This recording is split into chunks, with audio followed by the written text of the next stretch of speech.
Hello and welcome to Sustainable City Network's presentation of a webcast that will explore the issues to consider when planning and implementing an energy-efficient lighting upgrade.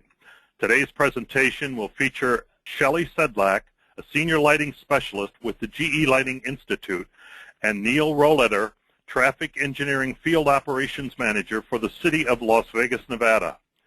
My name is Dick McGrain with Sustainable City Network, publishers of the online trade magazine scitynetwork.com.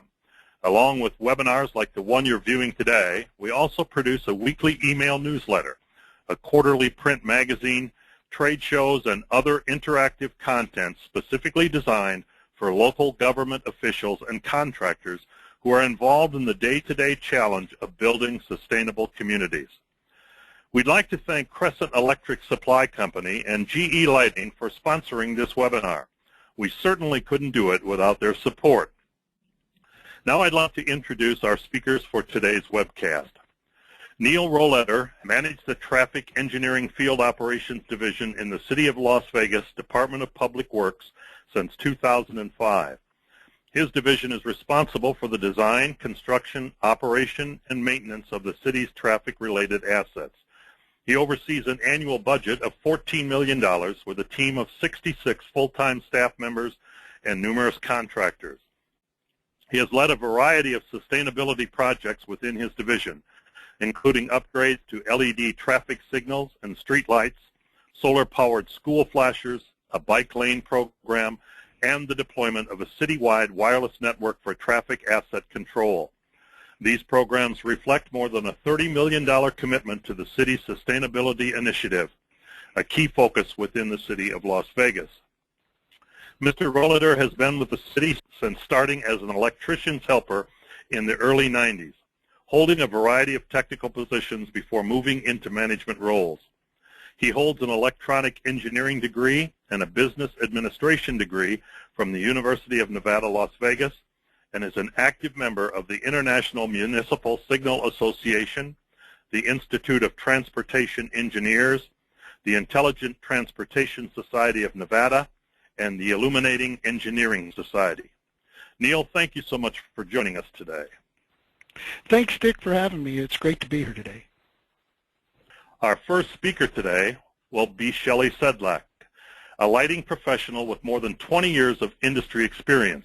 She is currently a senior lighting specialist with the GE Lighting Institute. Prior to that, she managed GE's North American specification engineering team. Her expertise provides technical support to end users and lighting specifiers regarding LED, lamps and ballasts, fixtures, and control technologies. Prior to joining GE, she worked for Hubble Lighting, handling retail national accounts as a lighting engineer at Southern California Edison. Ms. Sedlak has been involved with the Illuminating Engineering Society for more than 15 years, holding local, regional, and national positions. She recently completed her term on the IES Board of Directors.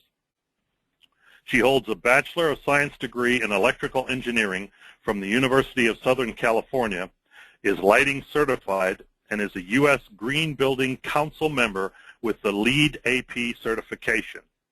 She is also a senior member of the Institute of Electrical and Electronics Engineers, and she has military experience, having served with the U.S. Air Force Reserves. So now, without further ado, Shelley, take it away. Thank you very much, Dick. And to all the participants on the line, good morning or good afternoon, depending on your location. I want to say a thank you to the Sustainable City Network for this opportunity to talk to you all about solid-state lighting, otherwise known as LEDs. So lighting is generally considered one of those low-hanging fruits when it comes to energy efficiency measures.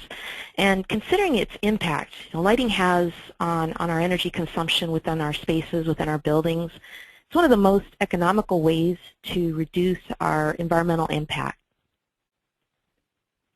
To get grounded on this relatively new lighting technology, I'd like to go through a few basics of LEDs, their differences between conventional lighting technologies that we're very used to, as well as any industry activities that are surrounding solid-state lighting or LEDs. There are now three major categories of light sources. the filament sources, which are typically your incandescent or halogen lamps.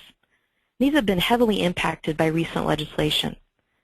The second category are the gas discharge sources, with the major subsets being the fluorescent, including compact fluorescent, and HID, which is your metal halides and your high-pressure sodium ceramic metal halide, for example.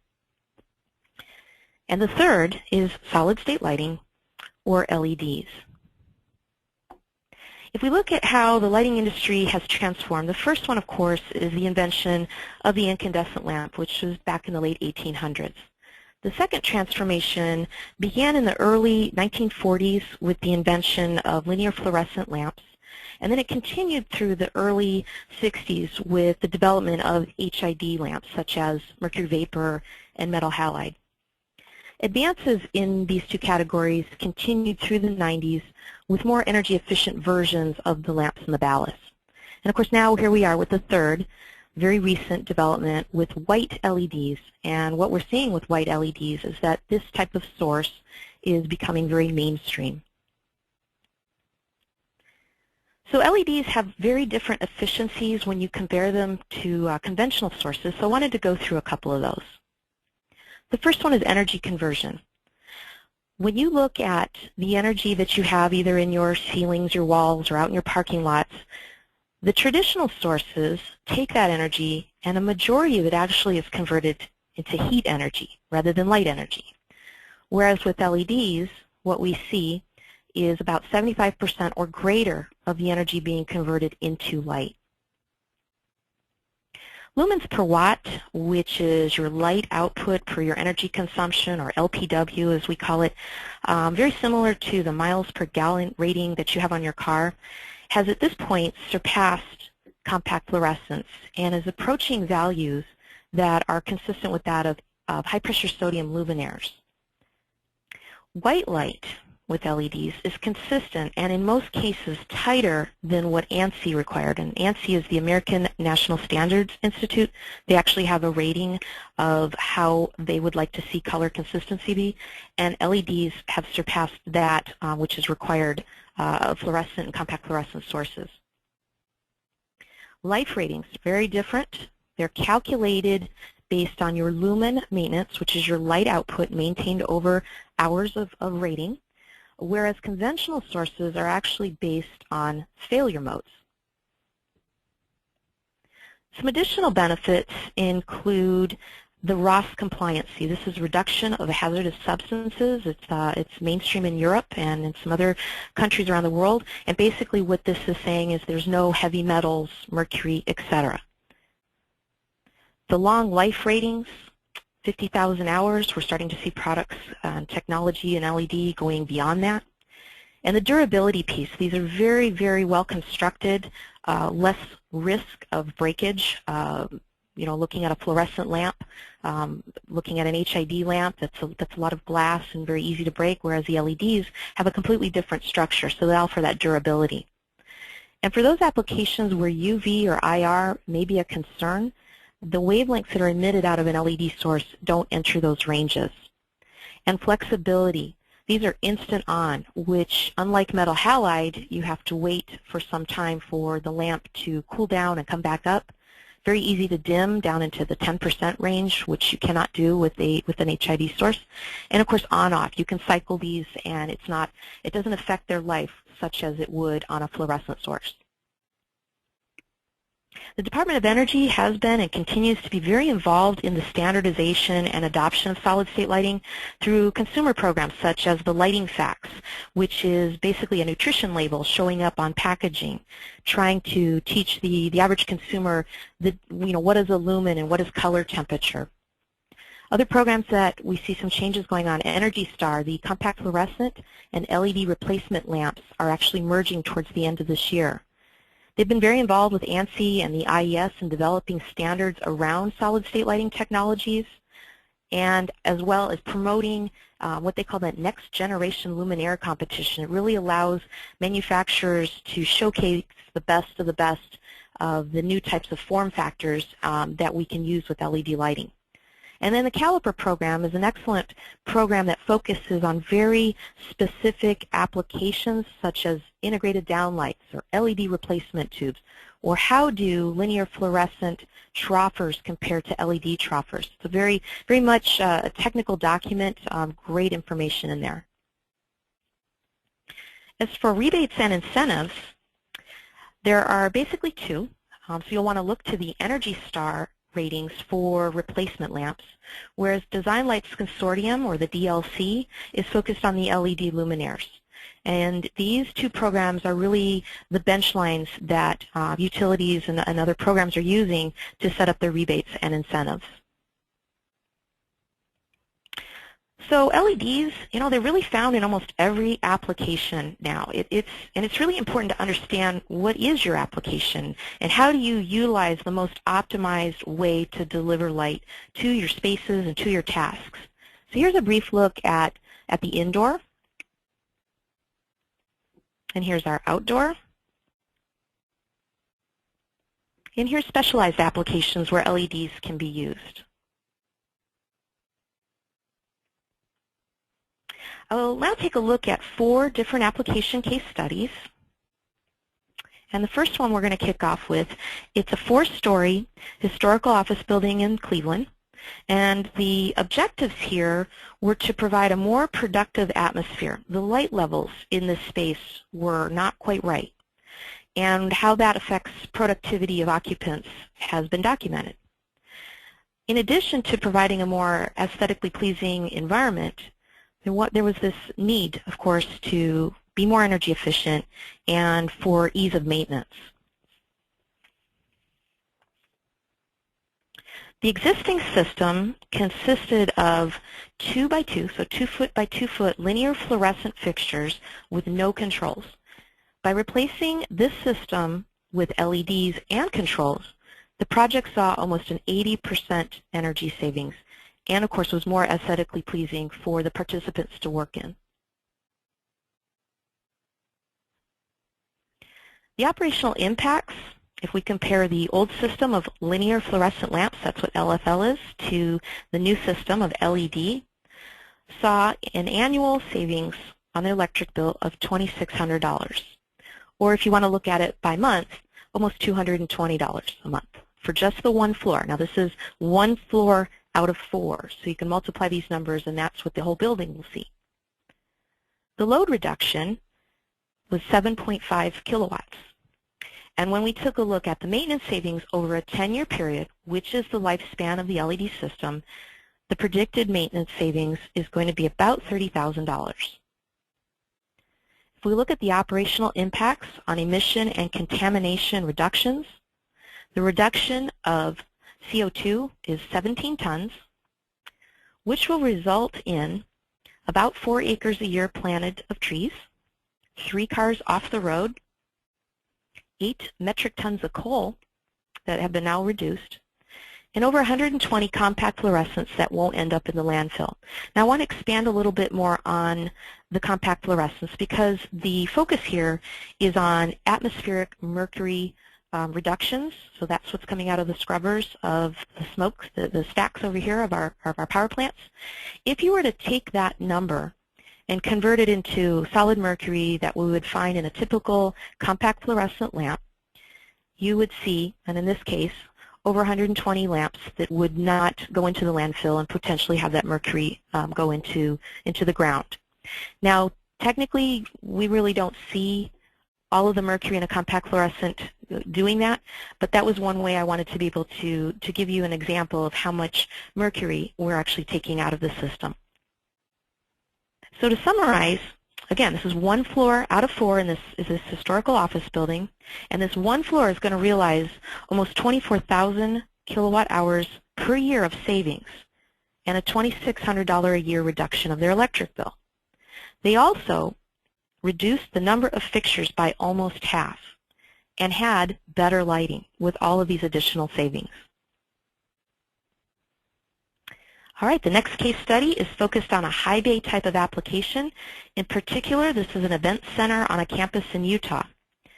And this event center, the campus actually went through an analysis of all of the buildings on their campus, and what was very interesting was this one building, this one event center, was determined to be the absolute largest electrical energy consumer on the campus. So the objectives here were of course, energy savings, but there was also a need to improve the lighting for a multitude of events such as the basketball games, concerts, and graduation ceremonies. The existing lighting was hard to maintain because, as you can see from the picture here, that mounting structure where the fixtures are, it's a very, very tall height, very hard to get to. Very high in energy consumption. And one of the other interesting parts to note is the ballast that were running these high wattage metal halide lamps buzzed. And that noise was being picked up and causing sound issues during events, especially during concerts and graduations. So one other part to throw in there, there's always, that, oh yeah, there's one more thing. The mounting structure itself had weight limitations. So on this case study, they replaced their HID fixtures, metal halide, with fewer of the LED high bay fixtures. The life of these fixtures is 5 times longer than the HID system, and the project saw over 70% in energy savings. If we look at the operational impacts, the old being HID, high intensity discharge, that's one of the categories, metal halide lamps saw an annual savings of almost $40,000. Their monthly savings, of course, would be about $3,300 a month. Load reduction resulted in 82 kilowatts. And maintenance over a 10-year period is predicted to be almost $70,000. If we look at the operational impacts from emission and contamination reductions, CO2 reduction of over 253 tons, which is resulting in 63 acres annually of trees that are planted, 44 cars off the road, and over 107 metric tons of coal. Compact fluorescents, 1,700 out of the landfill. This project resulted in significant operating impacts with over almost 330,000 kilowatt hours a year. Then all they did was they changed 100 metal halide fixtures. It was a mix of 1,500 watt and 1,000 watt metal halide fixtures to 80 LED fixtures. And with a local utility rebate, they realized a 3-year payback. Third case study here is a major regional healthcare provider in Michigan with over 1.25 million square feet of parking.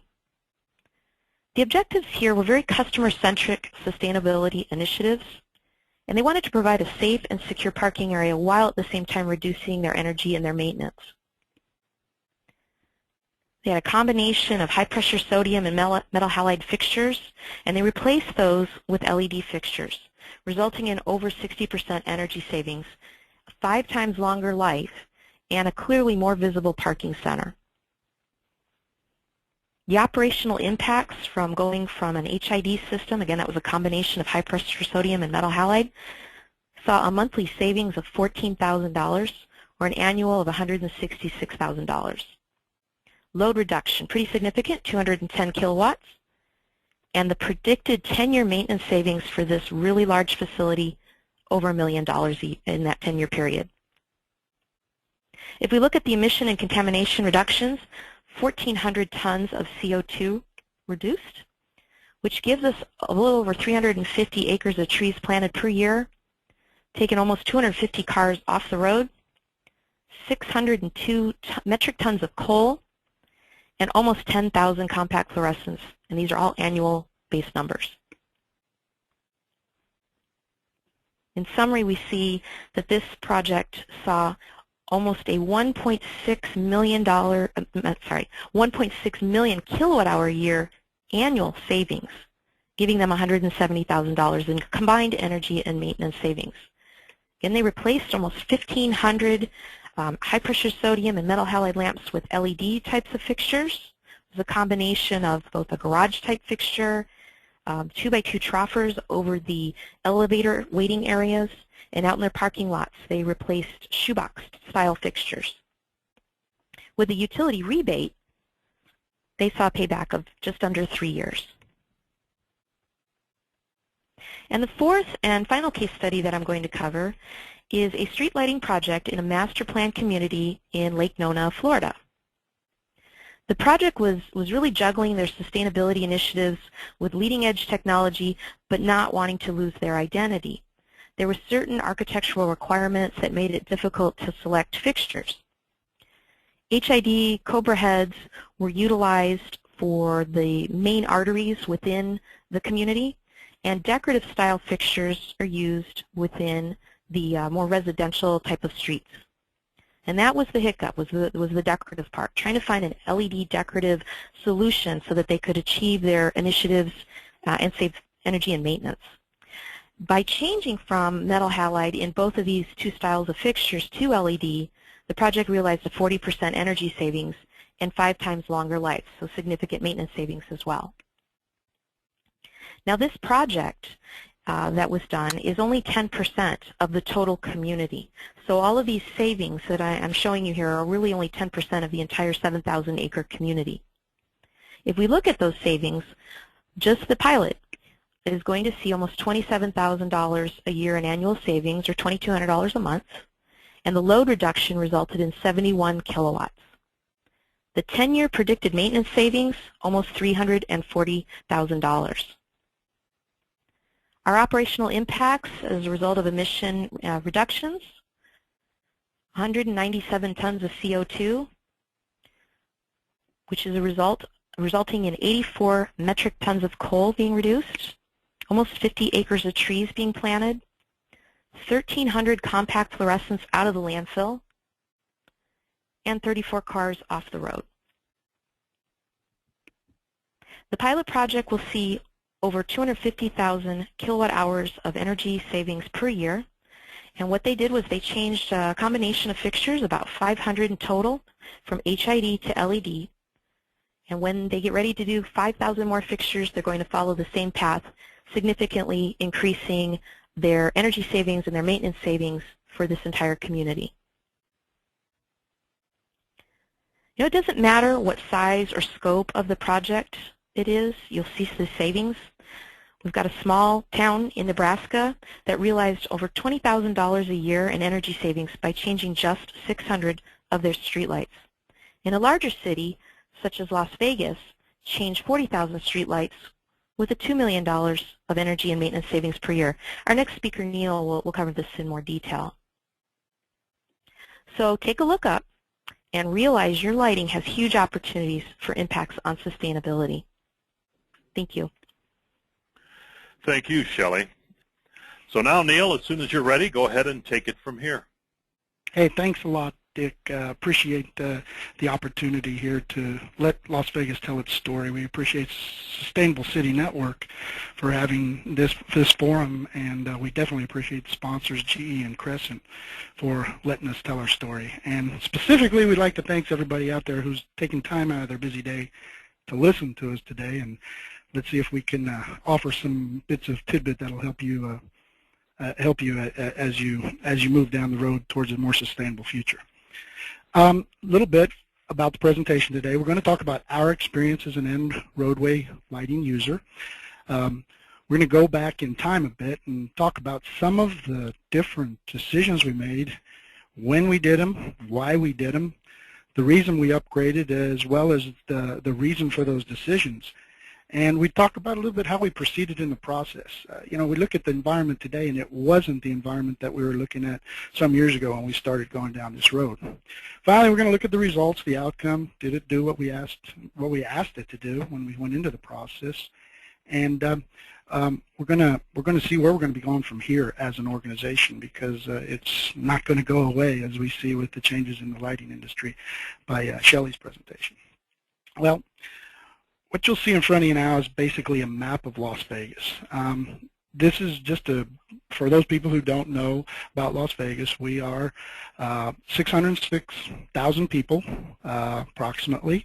We got about 135 square miles of area that encompasses the city. We have 6 wards, and each one of those has a council person that represents a specific area and 1 mayor that's elected at large.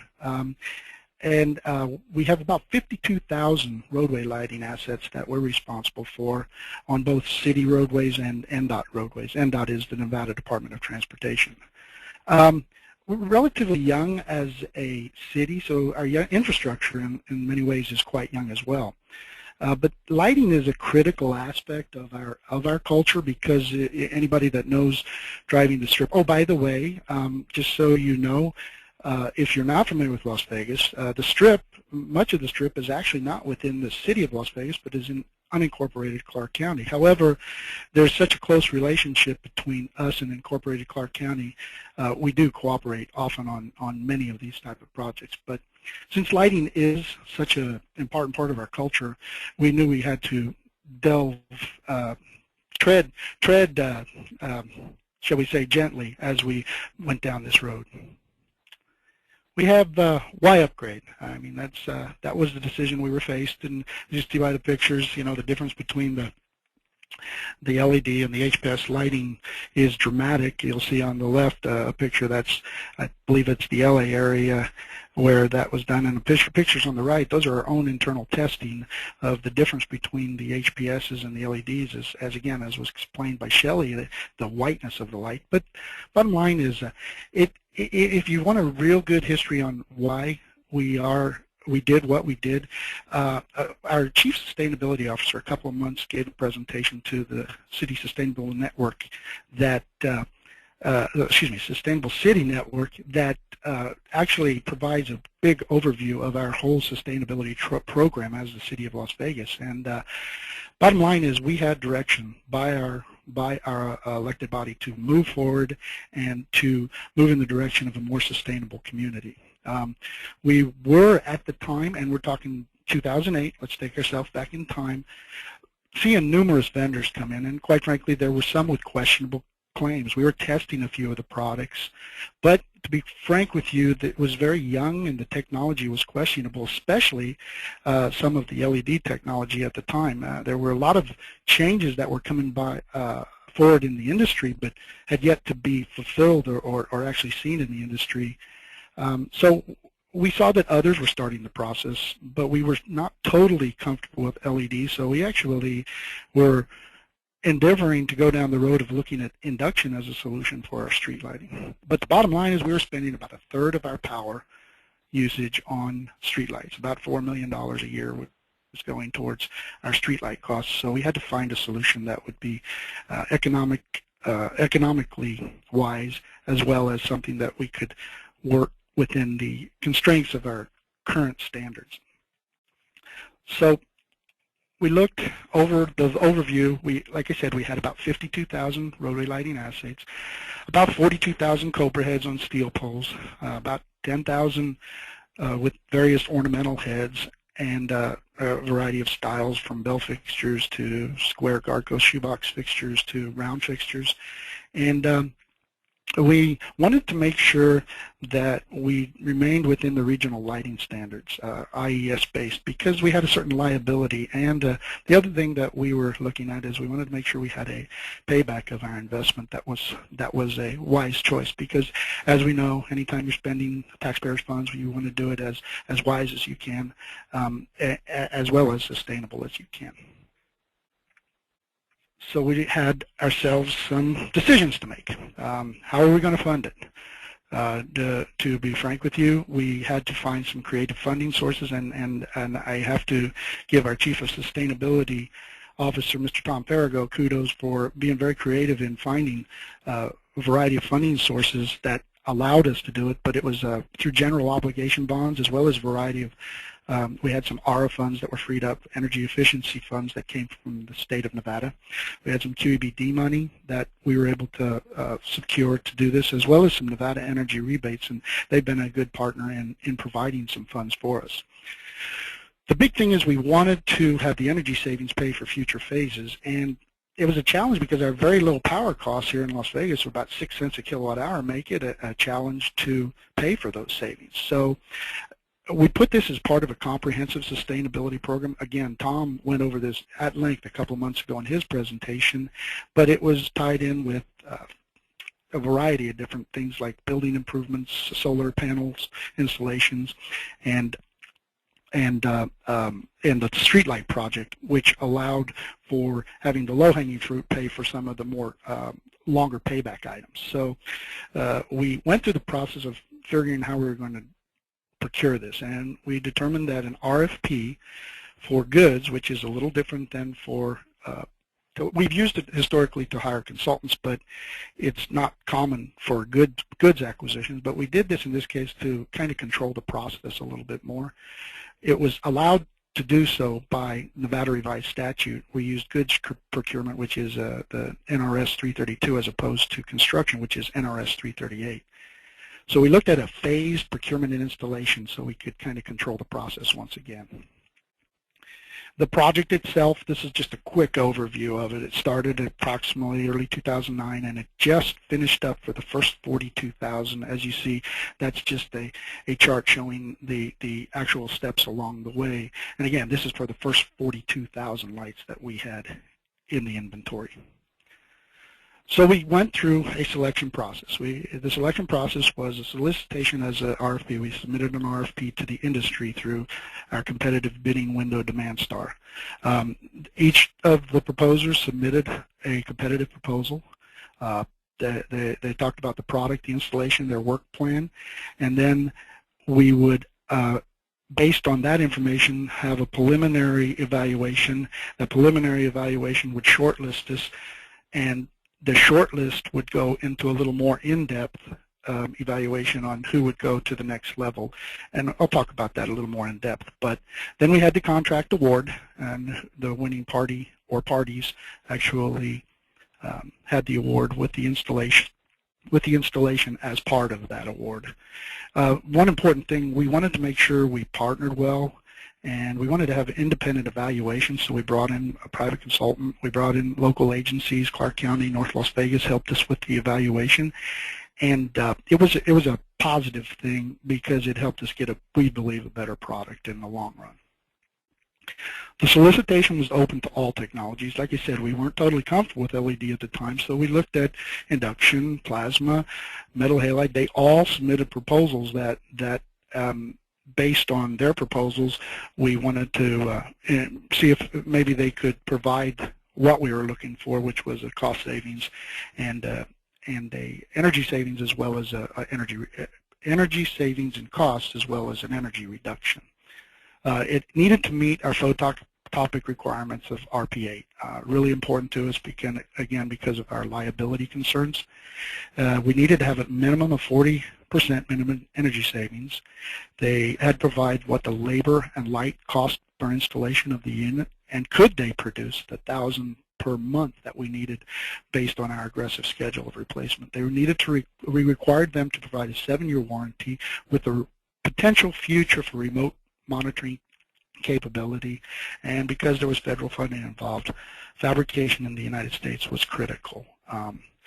Now, in this case, what we found happened was the partnership was that the supplier themselves would be primary, and the installer would actually be a sub to the primary supplier. So it turned out to be a little unique in the sense of our normal solicitation process.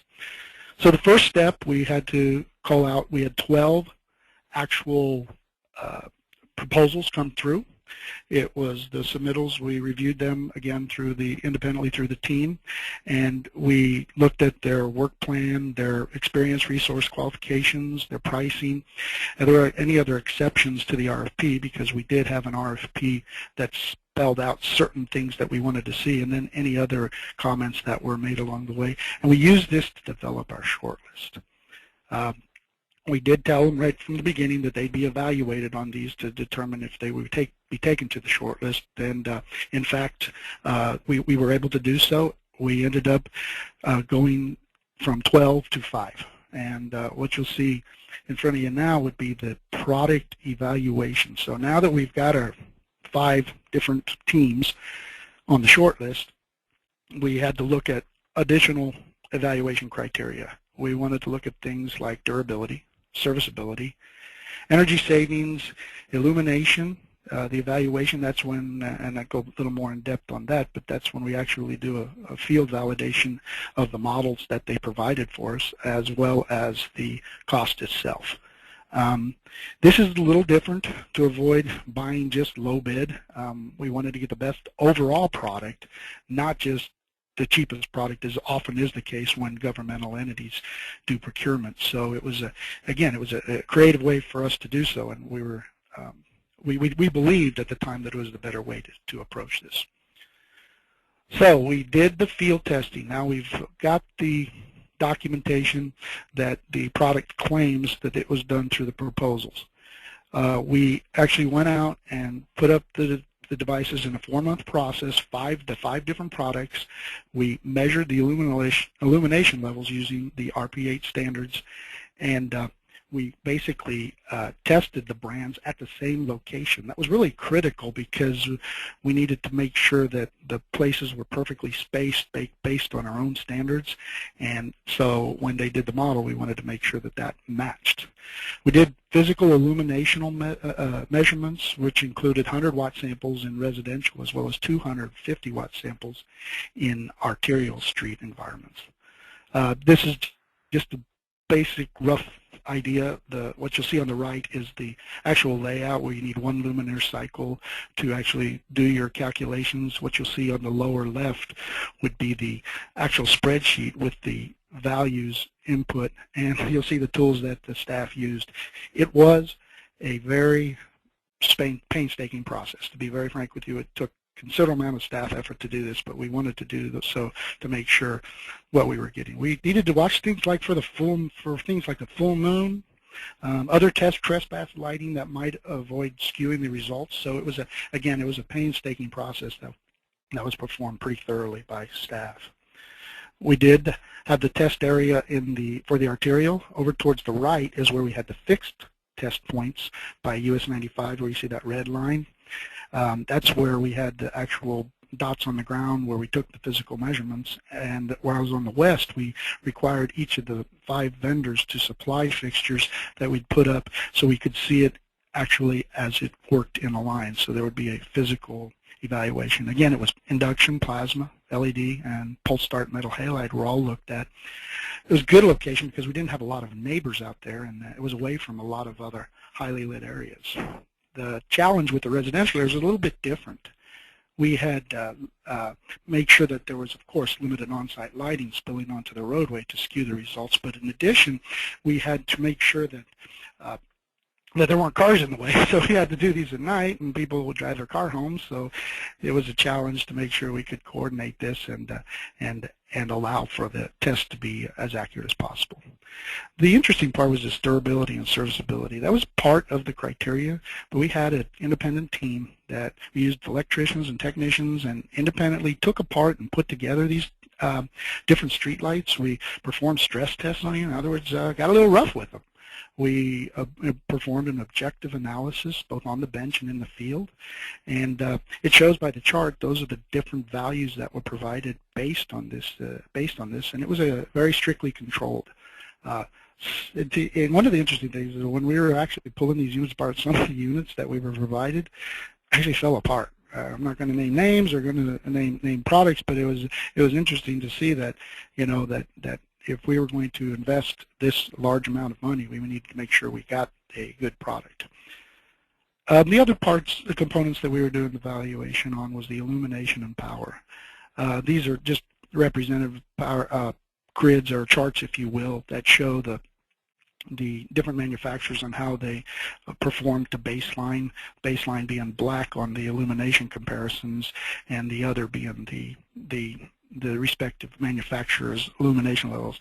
Interesting is to notice is behind sidewalk, and I'll touch on that in a little bit, but it was one of those phenomenons that we definitely needed to make sure we took into account, and I wish everybody takes into account as they move towards LEDs if that's their given choice. Finally, we did award the contract, and we ended up choosing, out of all of them, GE Evolve would be the fixture. Crescent would be supplying as the prime, and TransCore was the installer. And that was, on hindsight, to be honest, it was a good partnership. They had we have a great deal of flexibility in negotiations, and they've been really good to work with. But at the time, you know, anytime you go into a new situation like this, you're uncertain. But I will say that it has performed well for us.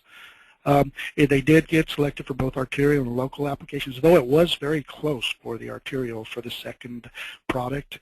And of the 42,000 in the first phase, which was somewhat of a test, we had 132 watts and 80 watt fixtures. And the last 35,000, we had a little more granularity because as part of the agreement contract, we said that we would have we would be able to take advantage of enhanced photometrics as they come forth, and they did provide that as an opportunity.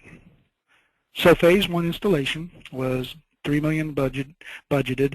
We had 4,000 residential that were 80 watts and 2,600 that were 157. I apologize, they are 157s on the first round. It was not only work, we did work closely with the contractor to make sure the locations were done where we wanted them to be, and as you see by the schedule, we started in May 2011 and completed in September 2011. On this, the payback was 5 to 9 years, but we wanted to put it in all areas of the city for maximum exposure, and we did request feedback, and quite frankly it was somewhat of a way to put our toe in the water, if you will, to test it, to get it media presence out there, to see what kind of response we had. And to be honest, we got a pretty good response from that first phase rollout. Phase two is the 17.4 million, which was general obligation bonds that were financed for the additional installations of the next 35,000, 36,000 locations. And of those, we really only moved forward when the comfort level was met. And at that time, we did feel comfortable. Again, those are the right-of-way breakdowns of the different 36,000 fixtures that we had. Now that was a 15-month project. It did start in March 2012, and it did actually end a little bit early in April 2013. Again, the 4 to 9 year payback, in some cases we were seeing better payback because of the difference between the existing and the new LED fixture, but in some cases the payback was relatively close to the same because the wattages that were existing. So was the thing successful? If you use just sheer economics as the value, yeah, it was successful. We went from 3.8 million to 1.75 projected as far as expenditures in power savings this year. So again, from a dollar perspective, to pay for our bonds, to pay for our investment, it was a successful item. Did we succeed? We believe we did. It's no longer a third of our power costs. You can see by the pie chart that we've significantly reduced our commitment towards streetlights. So if you're looking at it from a dollar perspective, yes, there is a very valid reason. But more importantly, because of course this is Sustainable City Network, is we eliminated 12,000 tons of CO2 from the environment. It's like planting 3,200 acres of forest, removing 2,300 cars from the road. We have 20 million fewer kilowatt hours of electricity used annually. 1.7 million right now in annual savings costs, and we expect that to do nothing but improve. Now the 400,000 in maintenance, quite frankly, it may be improving from that to even up towards of 600,000 in maintenance savings because these fixtures have actually been performing quite well for us. We've been very pleased with the results overall. As in any project, there's always lessons learned. So we have our own lessons learned. Quite frankly, you can never have too much public outreach. Our first phase went really well. Our second phase, while we did a larger media push on the first phase, the second phase, I think, on hindsight, I wish we would have done a little bit better media push and find a way to actually remind folks that we're coming into your neighborhood. It was definitely concerning to some individuals to lose the way historically they had been lighting their neighborhoods. But I will say, after we went through a bit of a challenging period we're hearing, quite frankly, quite a bit of positives about the change. One message that I think we could have done better is the message of control light. As it were, LED is a directional light, whereas the HID, the HPS that we had formerly, was somewhat of a blob of light that would just be reflected everywhere. The message of control light is the message of LEDs. We can actually put the light where you want a lot more efficiently. You have cutoffs, and like I referred to briefly in a few slides back, sidewalk is, depending on the pole placement, you can actually go from a very well-lit sidewalk to what could be a maybe a less lit sidewalk. So it's something to be aware of if sidewalk lighting is important, and it is important to us, so we took that into account on our selection. So the cutoff itself is critical in LEDs as opposed to HPS. Interestingly enough, prior to this, we probably had 2,000 to 3,000 HPS fixtures that we had to put certain shields on to prevent that light from trespassing onto private property. And after the fact, we have got numerous calls from people who say, "Hey, why aren't you lighting my property anymore?" But we've made a conscious decision as an entity to let the individual property owner light their own property to the level they want, because it's really not for us to say that. That's really upon the property owner to decide if they want to have a less illuminated and more dark sky, or maybe they choose to do that purposely or not. But it was a little bit of a concern because some people had that expectation there. Oftentimes people figure that light right in front of their house is their light. Now, if they're driving down the road on an arterial, that's not as important to them. But if it's specifically sitting in front of their house, that's their light. And so that was one of the things. Again, it goes back to public outreach and reach out to your community as much as possible. We had several complaints, surprisingly, on the color temperature. We went from what would be the standard 3,000 Kelvin to, we put as a standard in the residential as the 4,300. We chose that because of the comparability to like a full moon. And some people, they just didn't feel comfortable. We had some comments that they felt it was too sterile of a light, but that's something you're going to see with light temperature. Not all light is equal. You've heard I'm sure, the controversy about photopic, mesopic lighting, and the truth of the matter is, it has to go back. What are you trying to do? It's trying to make target visibility of our pedestrians, of our community members, drivers, and bicyclists, and so HPS might not necessarily be the best solution for it, whereas LED seems to give us better target value. Important, not all products are created equal. We found in our RFP that some products just did not perform as well. Granted, this has been several years ago, and I'm not here to name names on any products. I simply say that do your homework and make sure that it's something you take into account. We did have some older fixture / fuse / wiring compatibility. We did work through them, and that was where I think our partnership was good. We had a way of negotiating that through. And then the HPS lamp wattage versus fixture wattage. Now, if you're replacing a 100-watt HPS, you're really not just replacing 100 watts. You might actually be increasing or improving your energy savings, because it's actually a fixture with the ballast and all the other components. The fixture itself, we found that it was pulling right around 135 watts as opposed to 100. So whereas the LED is a fixture rating, the HPS is a bulb rating, the value that you're adding to that is something that make sure you calculate that in when you're doing your payback and such.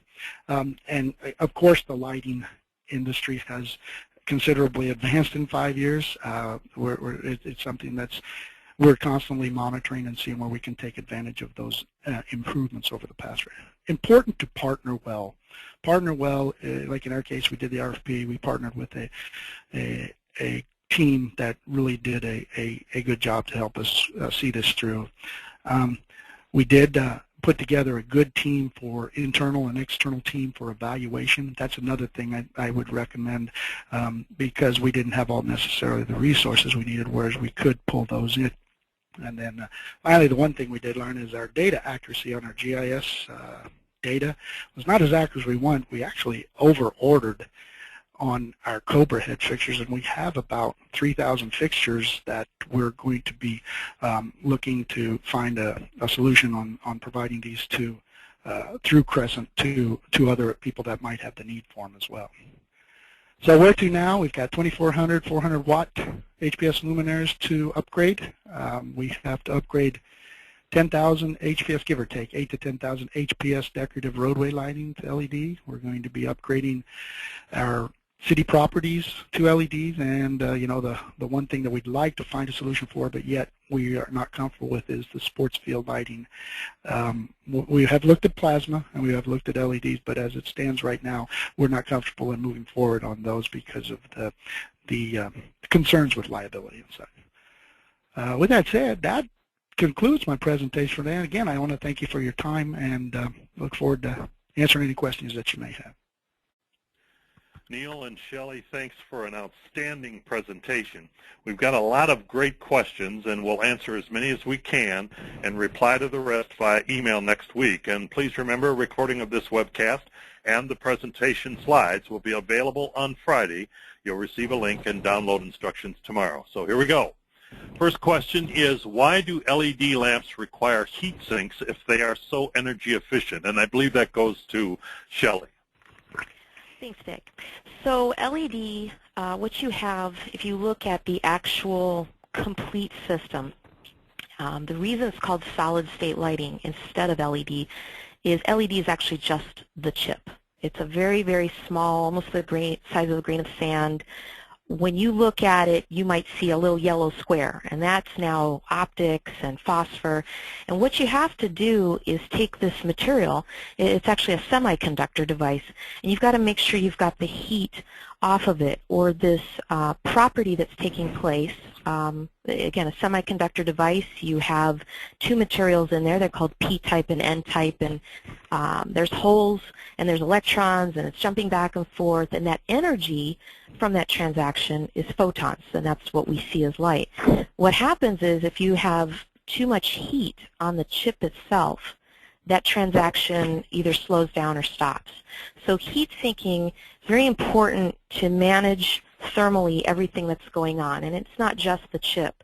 The LED itself needs to be driven by a driver, which is very similar to a ballast that you'd have on a fluorescent or a metal halide lamp. The driver itself, there's heat in there. So as an entire system, a luminaire, or commonly called a fixture, the luminaire needs to, as a system, have all that heat taken off so that chip basically doesn't cook. Hopefully I answered that question. Okay, thank you, Shelley. Here's another question for you. LED proponents state a 10-year life, but most warranties are only 1 to 2 years and don't qualify for rebates. Why aren't there longer warranties? Well, there actually are longer warranties. Standard industry warranties for LED luminaires are 5 years, some as high as 10 years, and those again are standard warranties. If the application is put forward to a manufacturer, and it's not just GE, it could be any manufacturer, there's an analysis that's done and longer warranty can be given. The analogy I like to use, though, is it's just like going and buying a refrigerator. You know, hopefully your refrigerator is going to last 10 or 15 or even longer in life years. But what kind of warranty do you get? You know, you get just a couple of years. What a warranty's main function is to capture any kind of infant mortality, any kind of defects and components that could happen right away within a given amount of time, 1 to 5 years. So if you're looking at this, and this, you know, Neil brought it up. By the way, Neil, great presentation. Neil brought it up. They had a warranty, and they were looking at that as part of their reliability. Use that as a piece to evaluate when you're talking to your suppliers and your manufacturers, and use that as a point. And Neil may want to jump in and add something to that. Yeah, thanks, Ray. Yeah, definitely. Warranty was one of the components, but it's like you said, it was more of the good feeling that comes from the fact that at the time we were not really certain about this, and we wanted to have the comfort level. The good thing that I can say from our experience is what we've seen is the few times we have had to use the warranty, it's been honored, number one, and it's been relatively few times, even with the lightning storms that have run through town. Okay. Our next question, I believe, is also for you, Shelley, but if you have an answer, Neil, please help out. What training should a person expect to provide for their facilities for their facility employees once they retrofit? Oh, that's a great question. This is a completely different light source. It is a mindset change when you start thinking about lighting. Probably the biggest training would be to understand life ratings. Conventional sources, linear fluorescent, we'll use that as an example. A 4-foot T8 lamp, standard, is rated at 20,000 hours. How do we get to that? Well, conventional sources use a statistical analysis, a B50 rating, meaning if I have a table of 100 lamps, when 50 of them die, that's the life rating, and whatever that number is, you assign it to that particular product, so in this case 20,000 hours. Whereas LED, it's completely different. It's a two-part life rating. You have the number of hours that you can rate a product, and this is very important regardless if it was an light fixture for outside or a replacement LED lamp. You'll see a number of hours. So for example, 50,000 hours. Don't stop there. There's one more part to that equation, and it's what is happening to your lumens, your lumen maintenance at 50,000 hours. How much are you going to lose? So you'll see a number that'll say L70 or L82. So at L70, you've lost 30% of your lumens, whereas if it was an L85, you've only lost 15%. So understanding life ratings is important. There's a lot of resources to get this additional training. I'll refer to the Department of Energy. If you Google or some other search engine, Department of Energy, so DOE space SSL, so solid state lighting, it'll take you to their website. And whether you're brand new to lighting or somebody like me who's been doing lighting for a long time, there's great nuggets of information. There's LED 101, there's videos, whatnot.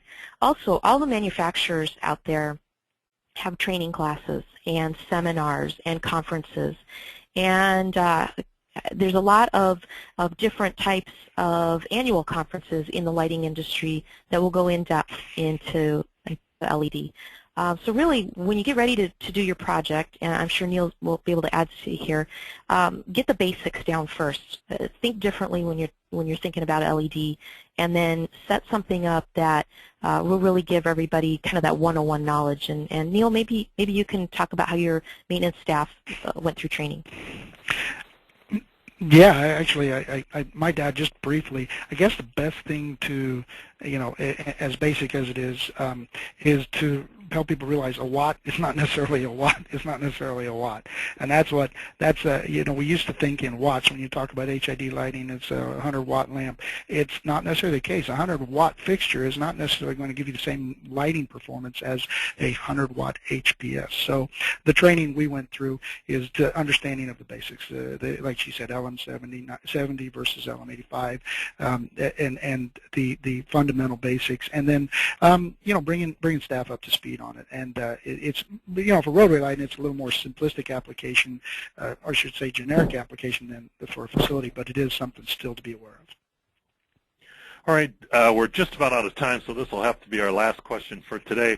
Shelley, have you used, and Neil touched on this briefly, but didn't really, the question is, have you used LEDs in an outdoor or sports field lighting situation? Sports lighting, let's kind of address that from what we're used to. Typical sports lighting, you're usually seeing wattages of 1,500 on up, and that's a lot of lumens. That's a great deal of light coming out. Right now, where we see LED generally is we're about 1,000-watt metal halide replacement. We haven't quite popped up beyond that. There are some niche-specific companies that are out there that can provide or are trying to provide close to that wattage's lumen output, which is what Neil was talking about. A watt is not a watt. A lumen is not a lumen anymore. Sports lighting's the tricky one. That's probably one of the few areas I would say right now where we don't have general LED acceptance. But ask me that question in 6 months, a year from now, and I'll probably have a different answer because it's progressing that rapidly. And so Neil, you talked about it. I'm going to talk to you in a year from now. Okay. Well, it looks like we've run out of time, so if we didn't have a chance to get to your particular question, don't worry, we'll follow up with an email in a few days. You'll also have an opportunity to submit any additional questions in a brief survey that will pop up in the conclusion of this webcast. Shelley and Neil, once again, I'd like to thank you for an excellent presentation, and thanks again to Crescent Electric Supply Company and GE Lighting for making this webinar possible. We absolutely couldn't do it without their support. So that'll do it. Thanks you, everyone, and have a great Thursday. Thank you. Thank you.